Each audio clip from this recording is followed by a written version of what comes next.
Assalamualaikum warahmatullahi wabarakatuh. Welcome back to my YouTube channel Lina Erliana. Nah, di Sharing is Caring kali ini kita sudah kehadiran Kak Nuha. Halo Kak Nuha. Nah, mungkin sebelum kita lanjut Sharing is Caring ya Kak Nuha, kita ajak dulu teman-teman yang nonton nih harus like, comment, and subscribe. Biar apa? Biar mungkin channel ini bisa lebih menghadirkan alumni-alumni, bintang tamu yang mungkin bisa lebih menginspirasi dan bermanfaat buat teman-teman yang nonton. Jadi tolong bantu untuk dukung channel ini bisa lebih berkembang lagi. Nah, langsung saja. Sudah ada Kak Nuha. Kak Nuha, perkenalkan diri dulu dong, Kak Nuha. Oke, semuanya, jadi perkenalkan saya Nisla Putra lain atau biasa dipanggil Nuha. Dari di sini angkatan 12. 12, tuh.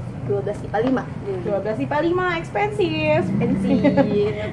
Oke. Ya, sekarang kuliah di Universitas Tanjung Pura, Pontianak, jurusan kedokteran. Angkatan 2019. Angkatan 2019, jurusannya kedokteran. Ini mungkin jurusan yang paling banyak bisa dikatakan dan lebih sering untuk ditanyakan. Bu, ada nggak sih Bu alumni yang di kedokteran, jalur ini, jalur itu? Dan ini adalah jawaban dari pertanyaan kalian di kelas. Mungkin langsung saja nih anak-anak yang mungkin pengen tahu dan dengar. Sebelum Kak Nuha akhirnya menetapkan diri, oke, saya kuliah di Universitas Tanjung Pura, Pontianak, jauh loh Kak itu. Nanti kita bahas nanti. Tapi flashback dulu nih, Kak Nuha dulu pada saat SMA pernah nggak sih ngerasa yang namanya galau? Kalau untuk itu sih sebenarnya sering ya Bu. Sering. Okay. Sering. Saya dari awal masuk SMA tuh emang udah pengen ke kedokteran. Oke. Cuma makin banyak nyari tahu kan makin tahu nih kayak wah kayaknya kedokteran susah buat masuknya susah. Ya ini juga mahal kayak masih nggak yakin gitu kan. Apalagi yang sebelumnya juga saya tahu kayaknya belum ada nggak sih yang kayak dulu tuh saya tahunya belum ada nih yang dari 14 masuk ke kedokteran. Makanya saya sempat pikir wah kayaknya susah nih, kayaknya harus kalau misalnya nggak keterima pun ya harus terima dan mulai coba pikir-pikir lagi nih alternatif lain selain kedokteran tuh kira-kira maunya masuk apa gitu. Nah itu juga sebenarnya belum kepikir juga sih, karena kan emang tujuan utamanya dari dulu sebenarnya kedokteran. Kedokteran dari awalnya, tapi galaunya karena macam-macam tuh tadi faktor kalau masuk kedokteran ya Kak ya. Terus akhirnya Kak? Terus kan terus tuh jadinya kayak ya udahlah kedokteran aja, kalau misalnya nggak terima baru nanti mungkin bisa ikut mandiri. Cuma kan pas kelas 12 ternyata banyak tuh yang D3 pakai nilai rapos. Ini kan nilai raposnya juga kan nggak yang jelek-jelek banget, itu lumayan lah. Jadi bisa lah buat awalnya tuh yang D3 pas kelas 12 itu tuh cuma buat cadangan aja sebenarnya. Awalnya buat cadangan aja. Nah itu kan banyak tuh pilihan-pilihannya kan. Nah terus begitu awalnya pertama tuh denger yang dari UNS dulu atau dari IPB pertama. IPB tuh saya UNS. awalnya IPB sempat pengen daftar, cuma saya lihat jurusannya kan kayak nggak ada yang bikin saya tertarik banget gitu. Meskipun cuma buat cadangan kan harus ambil kemungkinan terburuk, siapa tahu yang buat cadangan malah kepake gitu kan. Kalau misalnya jurusannya nggak suka kan gimana nantinya. Makanya saya nggak jadi tuh yang daftar IPB, jadinya waktu itu lanjut yang UI dulu. Ada UI. UI dulu baru UNS kalau nggak salah. Yang UI tuh saya waktu itu bingung juga mau daftar. Cuma jurusannya kan ya ada sih jurusan yang bidang kesehatan, cuma tuh kayak saya masih nggak terlalu tahu itu apa sih sebenarnya, belajar tentang apa. Udah gitu kan yang PPKB itu biaya daftarnya juga nggak yang murah, nggak kayak D3 yang lain gitu kan. Makanya saya sempat tanya dulu ke orang tua kira-kira baiknya gimana. Terus karena saya juga bingung milih jurusannya kira-kira mau yang apa, makanya saya juga tanya tuh kira-kira jurusannya baiknya yang mana. Terus sama ibu saya menyarankan, tadinya saya maunya fisioterapi. Saya sempat milihnya, tapi akhirnya ngambilnya okupasi terapi. Nah, kan saya tanya tuh sama ibu saya fisioterapi gimana gitu. Soalnya ibu saya juga dulu sempat nawarin kalau misalnya kedokteran mungkin coba cari fisioterapi, katanya prospeknya juga bagus. Terus begitu saya lihat ke PKB, oh ada fisioterapi nih, kan saya tanya tuh ke ibu saya gimana aku fisioterapi, tapi ibu saya malah cari dia aku fisioterapi ya. Terus kayak lah ini saya aja belum pernah dengar gitu. Saya belajarnya apa?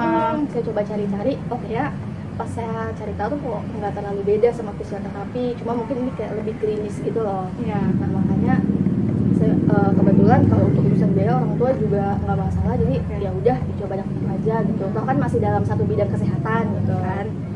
Nah terus habis itu kayaknya pengumumannya agak lama. Terus ada pendaftaran yang UNS. Oke, UNS D3 D4 D4.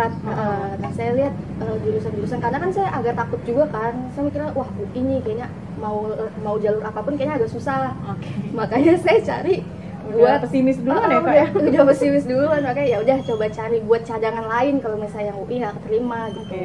Kayak saya coba yang UNS, pas lihat jurusannya juga ada kebidanan gitu. Sebenarnya nggak terlalu kepengen juga kebidanan, saya dari dulu tuh bener-bener nggak kepikir mau masuk kebidanan gitu. Kepikirnya kedokteran, kepepet banget keperawatan gitu. Nggak bener-bener nggak kepikir kebidanan kan. Cuma saya coba tanya lagi ke orang tua, takutnya yang UI nggak keterima. Makanya coba ini kan mumpung ada yang bidang kesehatan juga gitu kan, sama-sama masih di Pulau Jawa juga dan lumayan itu kan dia D4, saya ambil kan ini D4. Nah kata orang tua ya udah nggak apa-apa dicoba aja, siapa tahu keterima. Makanya saya daftar juga yang D4 ke bidanan di UNS waktu itu. Terus pas pengumuman waktu itu kalau nggak salah pengumumannya yang UNS duluan ya. UNS dulu baru UI. Yang UNS. Nah, alhamdulillahnya yang UNS waktu itu pas saya cek, keterima nih, alhamdulillah gitu. Setidaknya saya udah tenang nih. Maksudnya buat masuk kedokteran kayak udah nggak beban-beban banget gitu kan. Kayak kalau misalnya keterima pun setidaknya saya udah ada cadangannya. Terus habis itu kalau nggak salah habis yang UNS kan pengumumannya PPKB UI. Nah PPKB UI itu kalau nggak salah pengumumannya sehari setelah pengumuman SNM. Nah kebetulan saya SNM waktu itu nggak dapet. Sebenarnya saya SNM nggak dapat tuh kayak ya biasa aja gitu loh. Maksudnya saya juga tahu karena SNM kan mungkin ada faktor keberuntungan juga. Maksudnya banyak juga kok yang dia selalu dapat ranking tapi ternyata SNM nggak dapat kan. Jadi saya mikir ya udah nggak apa-apa, orang saya juga ngambilnya kedokteran SNM gitu kan, susah juga kan.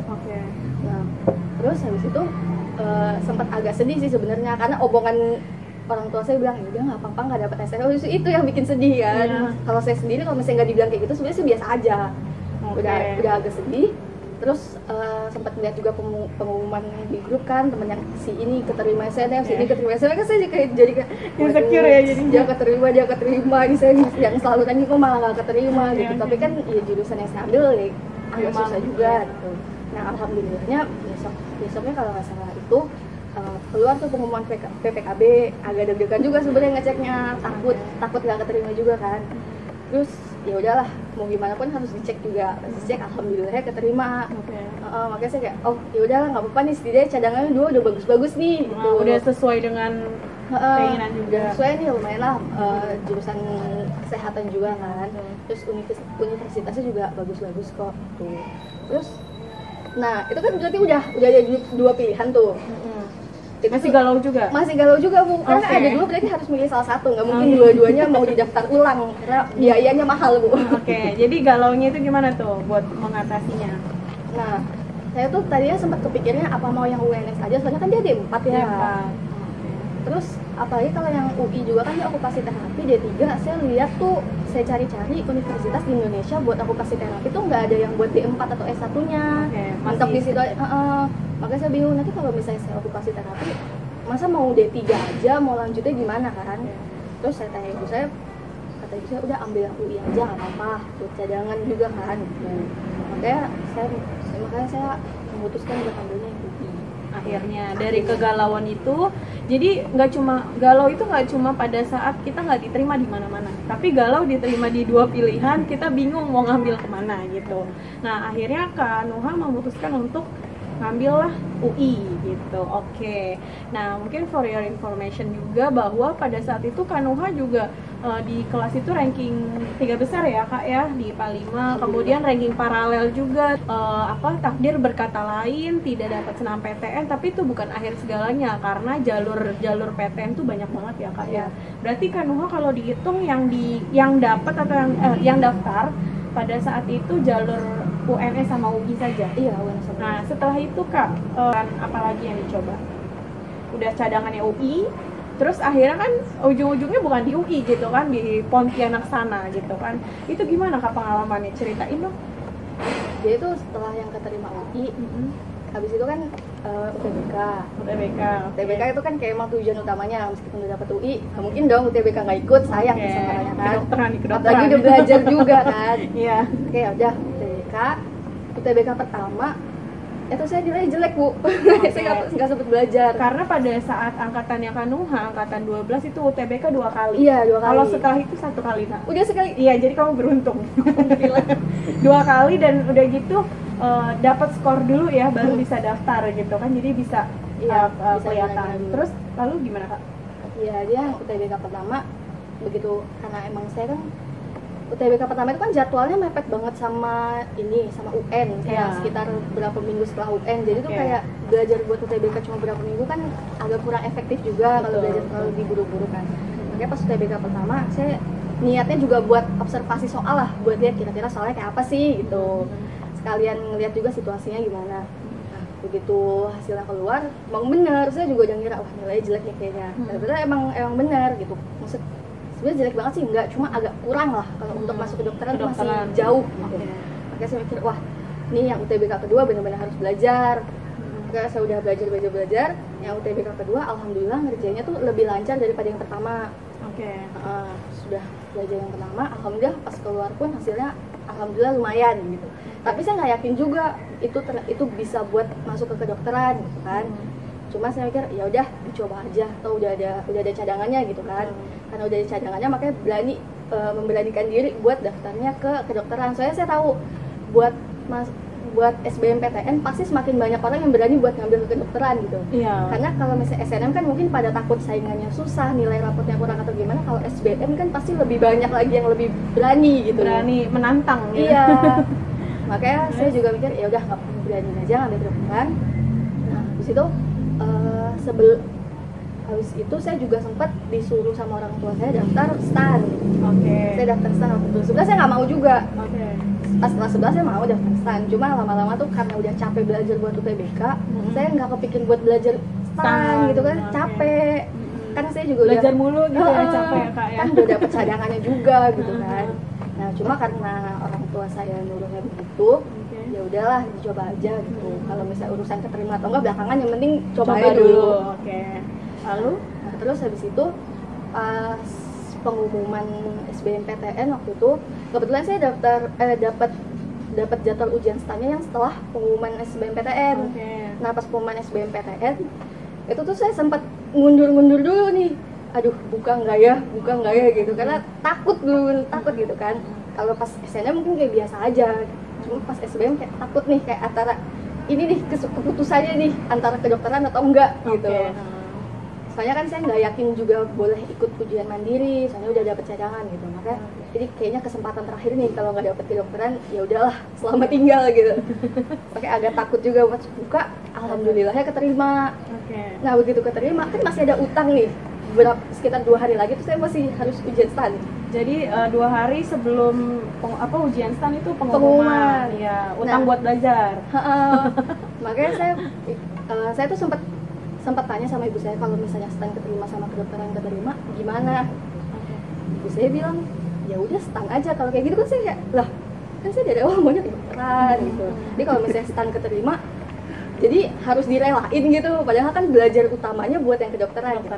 Makanya begitu saya ngelihat kedokteran keterima, wah alhamdulillah, berarti yang STAN agak dilonggarin dikit lah di belajarnya.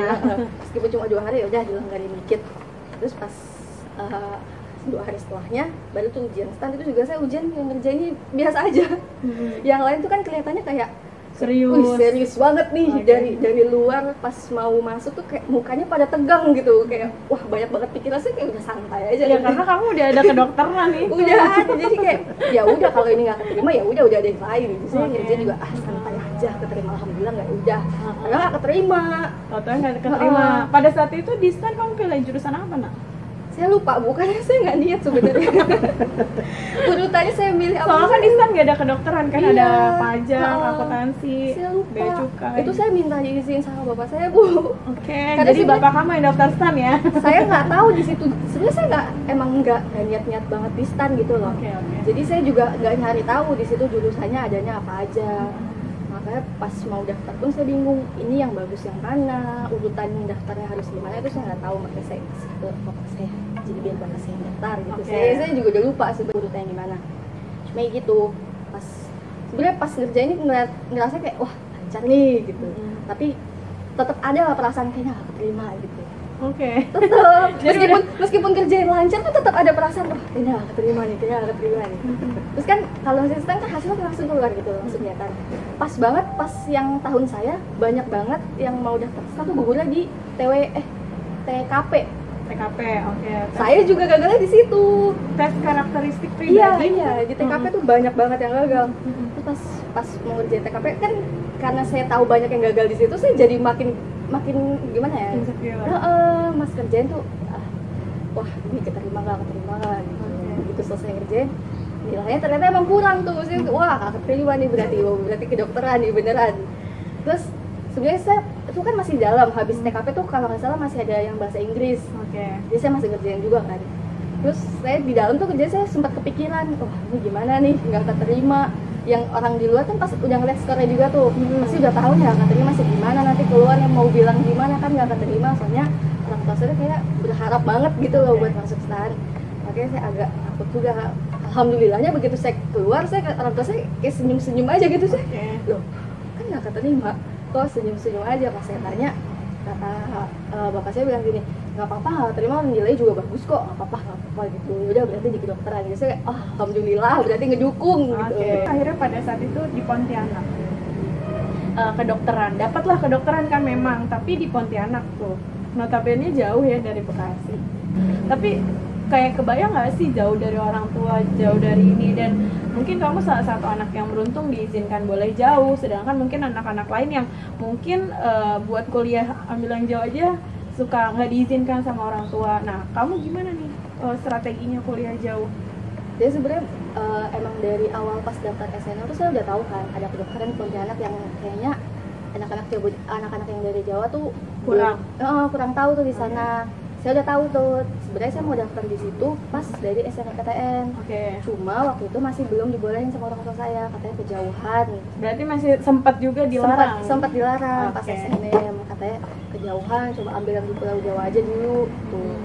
Terus pas mau daftar SBM saya juga sebenarnya nggak kepikir juga kan, karena kan saya taunya oh nggak boleh nih Pontianak, berarti cari yang di Jawa aja gitu. Atau mentok-mentok tuh saya sempat mau ambil di Unila. Itu juga sebenarnya hampir agak nggak dibolehin juga kan. Terus tiba-tiba ibu saya tuh bilang, ya udah kamu kalau mau daftar di Pontianak nggak apa-apa. Saya kan wah kesempatan nih gitu, siapa tahu keterima, apalagi kan kayaknya banyak yang belum tahu di sana. Peluangnya lebih menjanjikan. Makanya begitu dibolehin, oh ya udah daftar di sana. Terus pas sudah keterima pun kan berarti saya ada dua pilihan dong. Ada yang di UI sama di sana. Itu sebenarnya saya sempat bingung juga, mau milih yang deket tapi nggak sesuai sama jurusan yang diinginkan, atau yang jauh tapi sesuai gitu. Itu tuh saya sebenarnya pas lagi proses daftar ulang yang di sana, karena kan saya juga belum pernah ke sana, nggak tahu juga situasinya kayak apa, lokasinya kayak apa gitu kan. Saya sempat agak ragu juga. Terus waktu itu saya juga sempat tanya tuh sama teman saya, gimana ya, kayaknya agak ragu mau ke sana gitu. Soalnya kan saya juga belum pernah jauh dari orang tua. Jadi tuh takutnya nanti begitu jauh dari orang tua malah shock, stres dan segala macam, nanti kuliahnya nggak jalan gitu kan. Makanya saya sempat tanya sama teman saya, gimana ya kira-kira gitu. Terus kata teman saya, ya gimana sih, kan saya juga dari awal keinginannya juga kedokteran gitu. Ini mumpung udah dapet nih kesempatannya gitu, kayak kalau misalnya saya ngambil yang di UI, takutnya saya masih kebayang-bayang nih, aduh kemarin dapat kedokteran kok nggak diambil gitu. Ada penyesalan nantinya. Makanya saya pikir juga, kan saya juga belum pernah ke sana, belum tahu juga situasinya. Siapa tahu nanti pas ke sana udah ngeliat situasinya, lokasinya juga malah jadi mau gitu kan. Makanya ya udahlah, coba didaftar ulang dulu. Terus pas daftar, kan habis daftar pulang tuh saya harus tes kesehatan, tes narkoba, tes buta warna gitu, harus ke sana kan. Pas ke sana pun saya ngeliat, kebetulan saya pas pertama kali ngeliat kampusnya tuh sore-sore sepi banget. Pas saya masuk tuh bukannya, kan awalnya saya mikir begitu ke sana mungkin nanti bakal jadi srek gitu loh. Pas ke sana tuh justru makin gak srek, jadi kayak waduh Yang bikin gak sereknya apa tuh? Nggak tahu ya Bu, kayak begitu masuk tuh kayak waduh kayaknya Sepi apa gimana? iya sepi karena udah sore, apalagi saya kesana tuh kayaknya waktu itu hari Sabtu Minggu, kayaknya weekend. Dan sore kan wajar lah sepi, cuma begitu masuk tuh kayak aduh kok suasananya kayaknya nggak enak gitu. Ya suasana aduh nggak enak nih. Terus? Tapi sayang udah daftar ulang, udah mau tes kesehatan juga kan. Kayak ya udahlah dicoba aja dulu, nanti kalau misalnya nggak betah tahun depan mungkin bisa lah ikut TBK lagi gitu. Ya udah memutuskan untuk yang akhirnya yang di sana. Walau sampai sekarang udah mau semester 5 ya Kak ya. Berarti akhirnya serak kan sekarang? Alhamdulillah lumayan. Ya lumayan gitu. Dan mungkin pertanyaan Ibu selanjutnya adalah yang banyak banget ditanyakan sama adik-adik kelasnya adalah kan Kanuha jalur SBM diterima di kedokteran. Masalah biayanya itu nominalnya berapa Kak? Sebenarnya sudah jelas bahwa yang namanya kedokteran nominalnya pasti yang tertinggi biasanya di kampusnya gitu. Tapi boleh tahu nggak sih kita Kanuha tuh pada saat daftar ulang registrasi untuk biaya keseluruhan totalnya daftar ulang segala macam untuk kedokteran ada di angka berapa sih gitu? Biar mungkin yang pengen kedokteran juga jadi bisa oh ya harus persiapan, nggak cuma pinter doang tapi juga harus secara dana, secara biaya juga harus dipersiapkan dari sekarang gitu. Kira-kira gimana Kak? Jadi kalau misalnya masalah biaya kan pasti tiap kampus tuh pasti beda-beda. Ya kan? Ada yang sekitaran kisarnya di bawah 5, di bawah 5 sih kayak mungkin agak jarang, mungkin ya rentang 5 sampai 10. Mungkin yang banyak tuh kan ya antara 10 sampai 20 tuh. Saya lihatnya tuh banyak tuh yang katanya sekitar segitu. Ya. Kalau saya alhamdulillah nggak yang sampai sebegitunya, cuma kalau misalnya untuk biaya keseluruhan pas daftar ulang tuh ya di atas 10 juga. Oke. Di atas 10 tapi nggak yang sampai 15 gitu. Di atas 10 tapi nggak sampai 15. Itu UKT atau udah keseluruhan? Udah keseluruhan. Misalnya praktek-praktek gitu kan ada yang mengeluarkan uang atau memang udah include sama UKT? Kalau praktek-praktek ya kalau misalnya pas offline sebenarnya praktek tuh nggak butuh biaya apa-apa karena semuanya udah disediain sama kampus. Cuma mungkin alat kayak stetoskop gitu-gitu mungkin kan lebih nyaman kalau pakai punya sendiri, kan? Mungkin itu aja sih. Cuma kalau misalnya karena sekarang online, kan kita nggak mungkin praktek ke kampus. Alat-alat tuh nggak mungkin DIY Bu, agak susah bentuknya juga kan. Jadi mau nggak mau kadang ada beberapa alat yang mengharuskan kita untuk beli gitu loh, harus dibeli buat sebenarnya kalau alat gitu kan ya bakal kepake juga gitu. Nanti kalau misalnya udah jadi dokter pun kalau misalnya mau pakai alat itu kan bisa juga, masih bisa. Meskipun biasanya alat udah disediain dari rumah sakit kan, cuma atau mungkin buat latihan-latihan gitu nanti sebelum koas misalnya udah lupa kan, kalau punya alatnya lebih gampang buat praktek gitu. Cuma kalau misalnya sebenarnya itu nggak wajib sih ya, kalau misalnya punya kenalan dokter atau punya kenalan anak kedokteran minjem pun boleh, sebenarnya nggak wajib gitu. Jadi gitu sih, paling KT, buku sama buku juga sebenarnya nggak terlalu wajib karena kan sekarang juga banyak e-book yang gratis tuh yang bisa di-download cuma kan mungkin ada beberapa orang yang lebih prefer buku fisik daripada e-book gitu kan. Itu aja sih sebenarnya, lebih kepilihan sih. Yang lain-lainnya tuh pilihan masing-masing aja. Kalau misalnya nggak mau ya nggak apa-apa, nggak ada yang maksa. Nah, sekarang udah sampai di titik di mana Kanuha udah semester 5 gitu kan. Nah sebenarnya dan pasti udah Kanuha nih semester yang udah ngalamin offline juga, tatap muka, udah sempat ngalamin tatap muka lah ya angkatan 2019 waktu itu. Terus di 2020 mulai pandemi nih. Pasti kan ada dua fase yang berbeda. Udah ngalamin kuliah nih kedokteran gitu kan, ada antusias gitu kan, tatap muka, praktek segala macam. Terus tiba-tiba pandemi. Apa yang Kanuha ambil pelajaran dari dua kondisi berbeda itu, dan mungkin pengalamannya seperti apa kuliah di kedokteran pada saat offline maupun pada saat pandemi? Pasti tantangannya luar biasa nih. Iya. Jadi mungkin saya lihat-lihat banyak juga lah yang bertanya-tanya gimana sih kuliah kedokteran online gitu. Betul. Kan. Karena kan kayak saya juga awalnya tak kepikir gitu gimana sih nanti praktek online tuh mau gimana, seperti apa kan. Cuma setelah kan pasti dapat lah panduannya juga dari dosen-dosen, nanti prakteknya gini segala macam. Yang paling sering sih, bukan paling sering, itu sih tiap modul pasti ada tugas bikin video.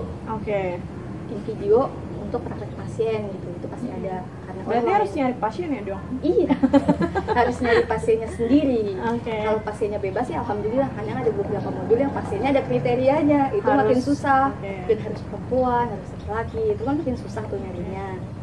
Cuma ya udah dijalanin aja. Online sama offline tuh pasti beda jelas. Oke. Gimana ya, pas awal online tuh mungkin bingung lah, ini gimana sih nanti kelanjutannya, masa mau sampai kapan kayak gini terus, yang materinya nggak masuk lah segala macam kan, pasti beda.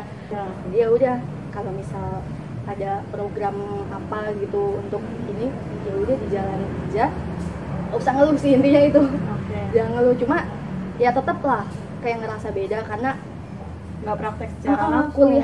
kuliah online atau praktek online tuh pasti ilmunya nggak akan semasuk kalau pas offline. Oke. Itu kayaknya semua jurusan pun begitu. Nggak cuma kedokteran doang ya, Kak, semua tuh pasti begitu. Cuma ya udahlah, mungkin kan apalagi kalau misalnya saya alhamdulillahnya nanti kan setelah kuliah ada koas. Mungkin saya mikir ya udah nanti di situ nih buat ngasah kemampuan biar prakteknya lebih bagus lagi gitu kan. Oke. Cuma kalau untuk sekarang apalagi ini kan udah lama online juga, gaya belajar pasti udah berubah dong. Iya. Jelas. Ada pergeseran Nih gaya belajar. Apalagi kan saya bukan tipe yang seneng banget manteng di depan laptop dengerin orang ngomong gitu. Saya nggak suka sebenarnya, ngantuk kan. Cuma ya sering juga sih saya kuliah sambil tiduran.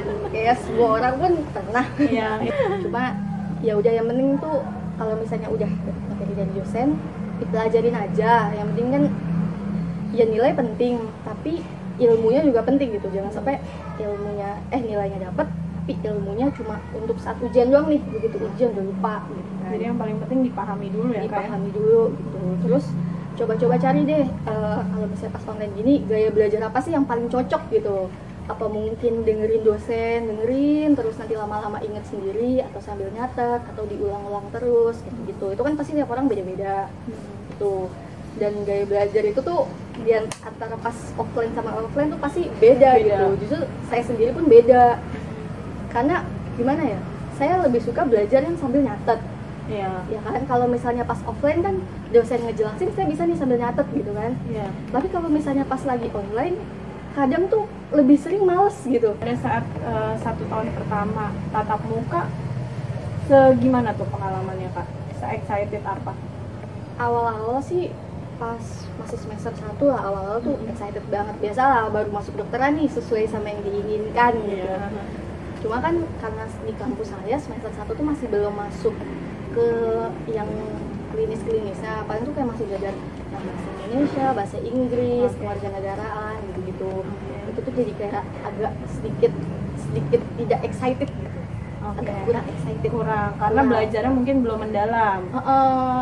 Apalagi kan kalau misalnya saudara tahu atau ada yang tahu gitu kedokteran kan pasti nanya, saya sakit ini obatnya apa gitu. Padahal kalau saya semester 1 aja belum belajar tentang kedokteran, anatomi fisiologi pun belum, padahal itu yang dasarnya kan. Itu pun saya belum belajar gitu. Gimana saya mau jawab gitu kan. Paling saya cuma bilang belum belajar tentang itu, masih semester 1. Jadi kayak masih agak kurang excited. Nah begitu semester 2 karena saya kan tahu nih semester 2 mulai masuk ke tentang ilmu kedokterannya. Tapi pas pertama tuh kan masih belajar tentang sel lah, masih yang ya kedokteran sih, tapi tuh kayak belum yang kedokteran banget gitu kan. Nah di akhir-akhir pokoknya di modul semester 2 tuh adalah kayak modul yang benar-benar kedokteran banget nih menurut saya. Tapi ternyata tiba-tiba online gitu kan, pandemi gitu. Jadi udah sempet agak excited nih, belajar kedokteran nih, asik nih nanti prakteknya, masuk lab segala macam. Tiba-tiba pandemi kan makin kayak wah gimana sih, kan makin nggak dapat feel kuliah kedokterannya gitu loh. Saya tetap sih lebih seneng mau nggak excited kuliah offline, tapi lebih suka offline sih daripada online. Ya, karena bisa lebih berasa ya. Iya. Sosialisasinya juga sama dosen, sama temen gitu ya, Kak ya. Terus mungkin pada saat praktek kita feel-nya juga lebih dapat, kayak bener-bener nih kita nanti kalau jadi dokter seperti ini gitu. Tapi kalau online mungkin kendalanya ya itu tadi feel-nya kurang dapet gitu. Dan mungkin benar tadi kata Kak Nuha, nggak cuma di kedokteran aja, tapi di semua jurusan yang memang saat ini kita pandemi kuliahnya harus online gitu kan, ya memang ya tantangan tersendiri gitu ketika kita harus praktek gitu. Tapi mau gimana lagi, memang keadaannya seperti ini ya Kak ya. Mudah-mudahan bisa pandemi ini segera berakhir, biasanya kalau kuliah kedokteran itu katanya belajarnya berat, ngafalin, bukunya tebel-tebel Bu, nggak bisa, ibaratnya nggak bisa main-main santai-santai gitu. Nah kalau Kak Nuha sendiri, menurut Kak Nuha yang selama ini dijalanin apakah iya seperti itu? Walaupun kuliahnya online. Kalau belajarnya berat, semua jurusan pun kayaknya begitu ya. Ya. Cuma ya tergantung niat aja sih. Terus kalau misalnya untuk yang masalah buku tebel-tebel, ya memang betul. Tidak bisa dipungkiri memang bukunya tebel-tebel. Oke. Buku kedokteran tuh gak ada yang tipis, tahu saya. Semuanya tebel-tebel dan berat. Oke. Tapi emang tebel-tebel emang berat sih, apalagi online tuh lebih berat lagi belajarnya karena kan namanya di rumah kan enaknya santai gitu loh, kayak bukan tempat yang cocok untuk belajar serius gitu kan. Iya, betul. Cuma ya udahlah, namanya udah kuliah, masa udah nanggung ini udah semester, udah bukannya semester awal banget gitu loh kan. Mau ngulang pun gimana, masa ujian lagi ilmunya juga udah lupa. Iya. Gitu. Jadi ya udahlah, udah kecebur nih, udah sekalian aja lah gitu. Iya. Pokoknya lakukan yang terbaik apapun itu. Kalau masalah belajarnya berat, iya betul. Berat sih memang, apalagi kalau misalnya menjelang ujian. Emang gaya belajar tuh perlu banget diubah. Beda banget dari SMA sama kuliah. Mungkin ada beberapa orang yang kayak gaya belajarnya masih cocok nih, gaya belajar SMA masih bisa cocok diterapkan di SMA. Cuma kalau saya sendiri di kedokteran tuh udah nggak cocok, bener-bener nggak cocok. Saya awal-awal kuliah kedokteran, saya kan pikirnya mungkin masih sama kayak kuliah, jadi tuh mungkin masih sama kayak SMA. Nah SMA sih kalau misalnya tiap mau ujian, saya belajarnya H-1. Karena saya gampang lupa kan, kalau misalnya belajar jauh-jauh hari takutnya lupa pas mau ujian, makanya saya belajarnya H-1. Cuma begitu di kedokteran, belajar H-1 tuh bener-bener nggak keburu banget. Mau begadang sekalipun, nggak tidur seharian buat belajar, tetap nggak keburu gitu.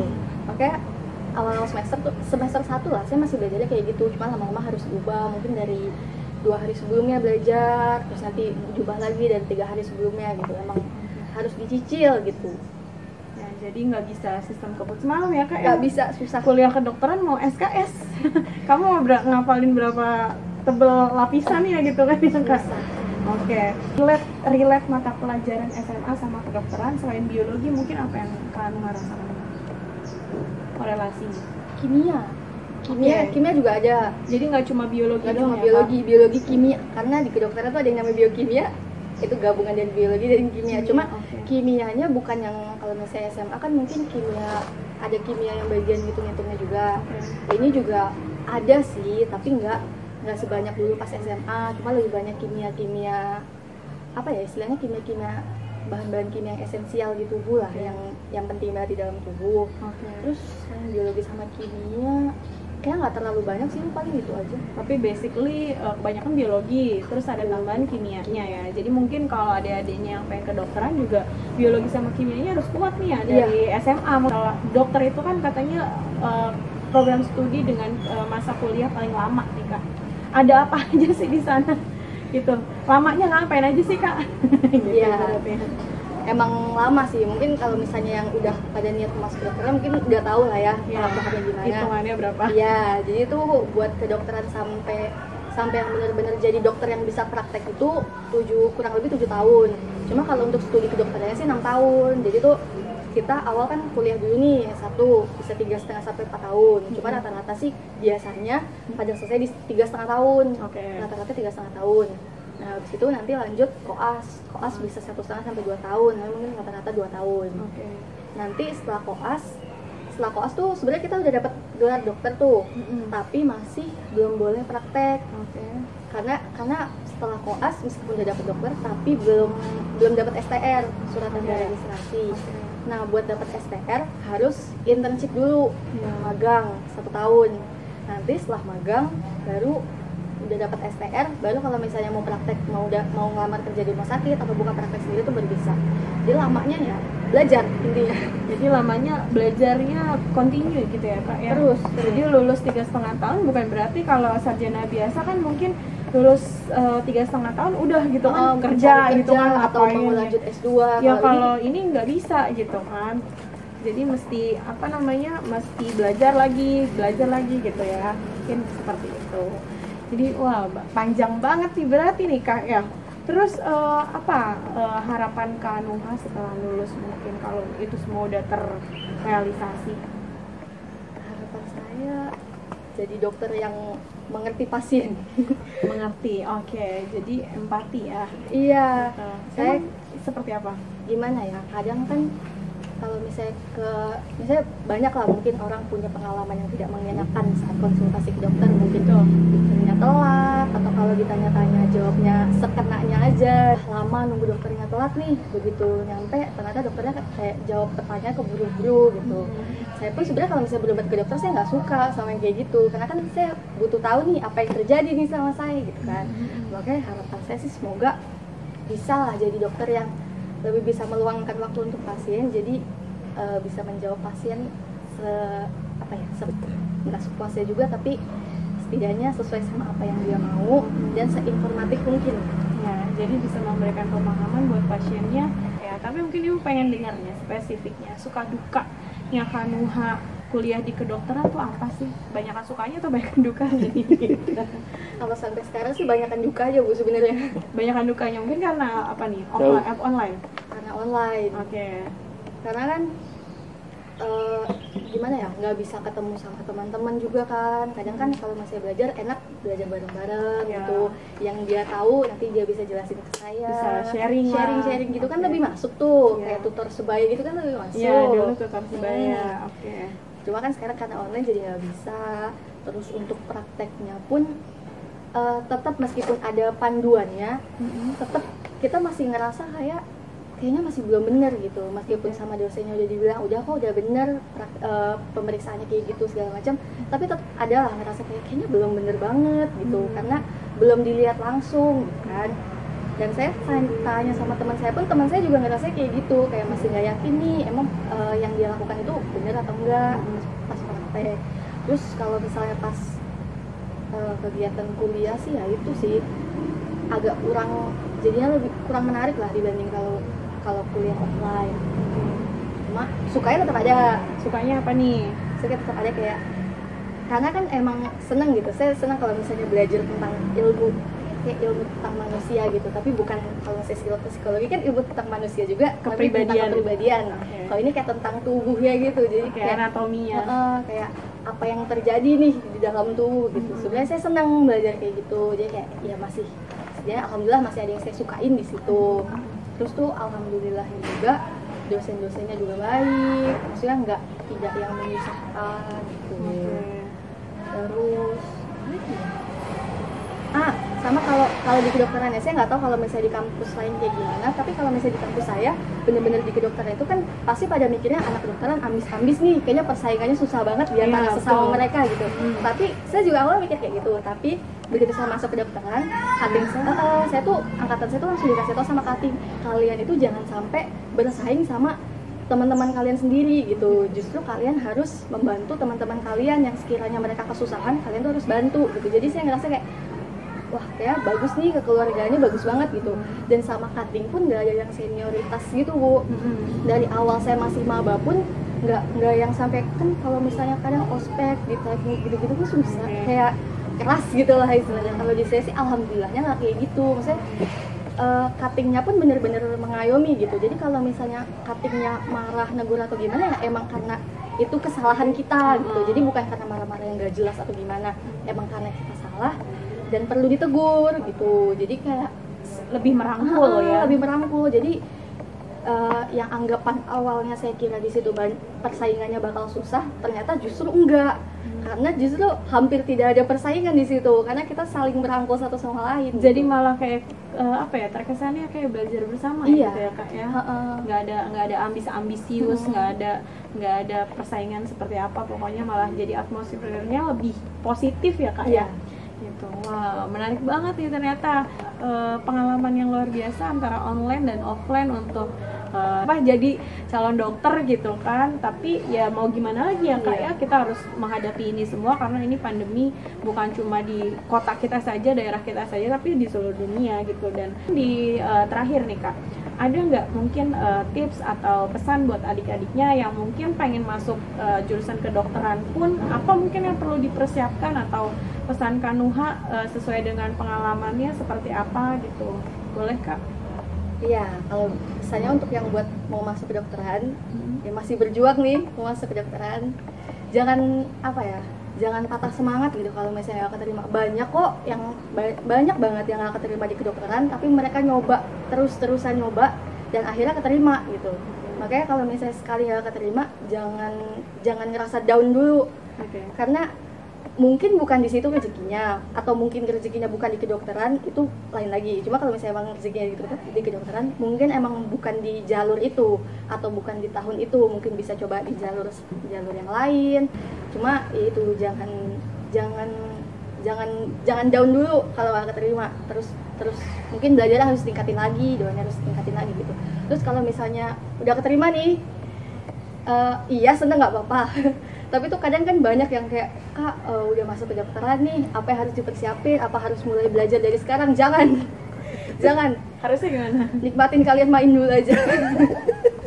Puas-puasin main, ngumpul sama keluarga, santai-santai, atau mungkin ada list film yang belum tonton aja dulu. Makanya santai-santai aja dulu. Sebelum masuk kuliah santai-santai aja dulu. Karena nanti kalau misalnya udah mulai masuk kedokteran, udah agak susah waktu main, mungkin udah ada waktu mainnya agak kurang. Jadi itu aja sih, jangan lupa belajar, tingkatin lagi belajarnya. Kalau misalnya nggak keterima, jangan down dulu. Kalau nggak keterima, coba terus, karena masih banyak jalur ya Kak, masih banyak jalur dan masih banyak universitas kedokteran yang mungkin bisa nggak diterima di universitas ini, bisa diterima di coba cari universitas lain yang mungkin persaingannya agak mungkin kalau misalnya yang universitas di Jawa sih emang persaingannya ketat banget. Mungkin coba kalau misalnya dibolehkan untuk kuliah di luar Jawa, ya coba aja dipakai kesempatannya, coba cari-cari di sana. Siapa tahu persaingannya tidak seketat kalau di Pulau Jawa. Wow. Jadi menarik sekali nih untuk kalian yang mungkin pengen kedokteran. Mungkin kalian bisa tanya-tanya nih sama Kak Nuha. Kak Nuha follow Instagramnya di @nisrinakif. Nisrinakif, nanti ada di sini ya. Kalian follow aja. Bisa. Kalau gitu untuk sharing kali ini kita sudahi dulu ya Kak Nuha, makasih. Ini udah sharing pandemi segera berakhir sehingga bisa dapat feel praktek kedokteran secara langsung. Amin. Dan lancar kuliahnya sampai internship ya. Iya, terima kasih lagi Bu. Kalau gitu untuk sharing kita sudahi dulu. Jangan lupa like, komen, dan subscribe. Oke, see you next video. Assalamualaikum.